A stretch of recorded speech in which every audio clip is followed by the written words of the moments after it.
Chapter 1. If my father hadn't lost his head, my life would be very different. In point of fact, he did not lose his head. It was severed from his body with 3 strokes of an axe. I should know. I was there.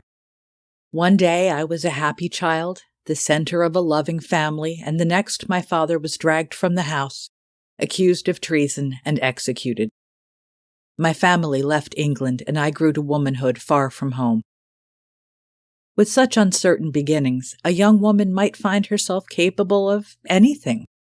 She might wish to escape her situation so badly that she proposes marriage to a man she's just met, thinking it will give her some measure of control over her life. Less than a week after our wedding, my husband left for England. My grandmother and I followed on the next ship. We had been out of England 18 years, during which time Winterset had become Robin Lewis's home. It was one of the reasons I married him. When he first appeared at our isolated home in Normandy, I resented his presence, but I quickly realized he was a solution, not another problem. He was more acceptable than the men put forward by my mother and her husband, and if I married him, my grandmother could return to her beloved estate. Tall and bony, with red hair gone thin in the back and a decided way about him, Robin was not my dream husband, but then I'd never dreamed of marriage. I knew only the sort of man I did not want, and if Mamma had her way, those men would soon be lining up in the lane, eager to claim my inheritance. Family money aside, most men wouldn't consider me a prize. While I was young and looked well enough, I had been raised away from society, and my manners showed it. I read books that young ladies did not read. My opinions were strong, and I had been known to raise my voice in company and interrupt my betters. Such behavior was not cherished by my mother, and my stepfather found me troublesome in the extreme.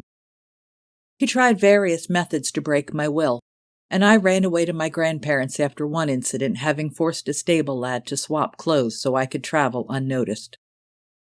After close questioning, my grandfather declined to return me to their care. With my grandfather, I could live as I pleased, within reason. After his death, Grandmère deflected my mother's marital plans until I made one of my own.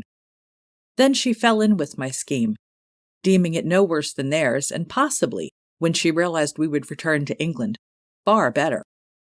Robin was the one who balked. He claimed to be too old and set in his ways, and that I would not be happy. I bribed him with Winterset and a promise not to disturb the peaceful life he'd built there. I was an heiress, I blithely assured him, and could make a new marriage when he died of old age. But I didn't want that. I didn't know Robin well. He did not allow himself to be easily known. But I liked him. In time, I thought we could learn to care for each other. When the coach stopped, Grandmère peered through the window, a gloved hand at her throat. "Do you remember any of it, Margaery?"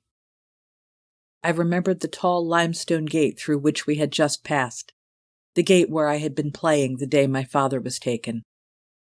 "I think so, a bit." She sounded doubtful. The cart with our belongings stopped behind us, and Leon climbed down, glancing around the empty courtyard. "Should I knock, madame?" Before he could raise the knocker, the round-top door swung open and a young maidservant appeared. Her mouth fell open when Grandmère informed her that we had come to stay, but she ushered us inside, seating us at the hall table and bringing cups of ale. "The master is away from home." She twisted her apron in reddened hands. "I'll send a boy for Fowler. He'll know what's to be done." Grandmère inspected the pewter cup. "For quality or cleanliness?"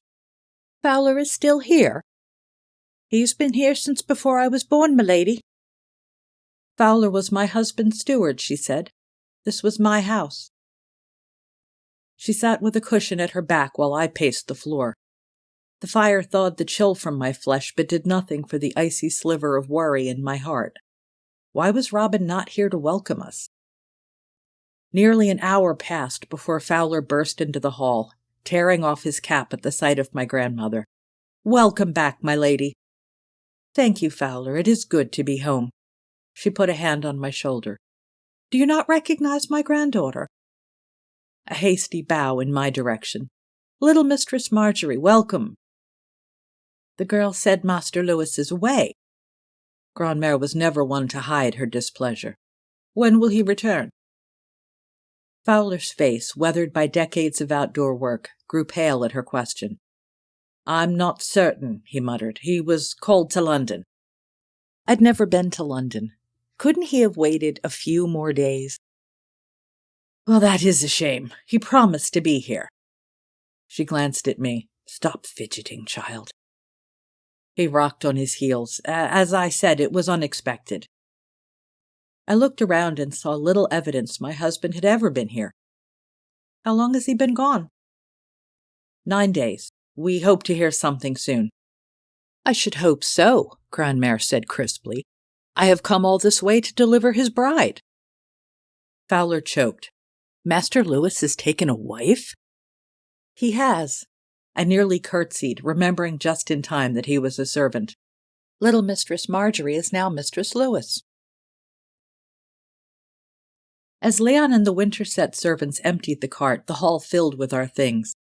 Chests of clothes, small furnishings, crates of silver and pewter plate, wall hangings, the great bed Grandmère brought from Winterset to France and back again. When we found our possessions in her old room and not one of the smaller chambers, the maid explained simply, "The master sleeps in the corner chamber. They say he likes to hear the sea." "He will soon change," Grandmère told her. "That chamber is too small for a married couple, but it will suit me well enough." While she rested, I explored the rest of the house and found it surprisingly familiar. Wandering its rooms, I recalled the carved overmantel in the hall and the triple mullioned windows in the room which had been my grandfather's office and was now Robin's library. I lingered there, trying to get a sense of my husband from his books. There were volumes in English, French, German, and Latin. Histories and religious texts abounded, but there was also philosophy, literature, and even some verse.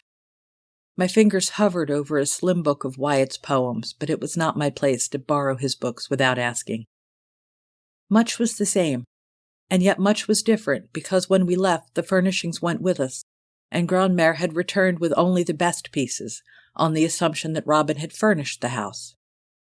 He had, but it was an odd assortment. A few carved chests, an exceptional convex mirror in the hall, some painted wall hangings. Most of the furniture was plain, serviceable stuff. It apparently suited him, but my grandmother's disappointment was palpable. "Will you send for more of your things?" "It would cost too much," she said, "but I did think, as an officer of the court, that Master Lewis would have more refined tastes."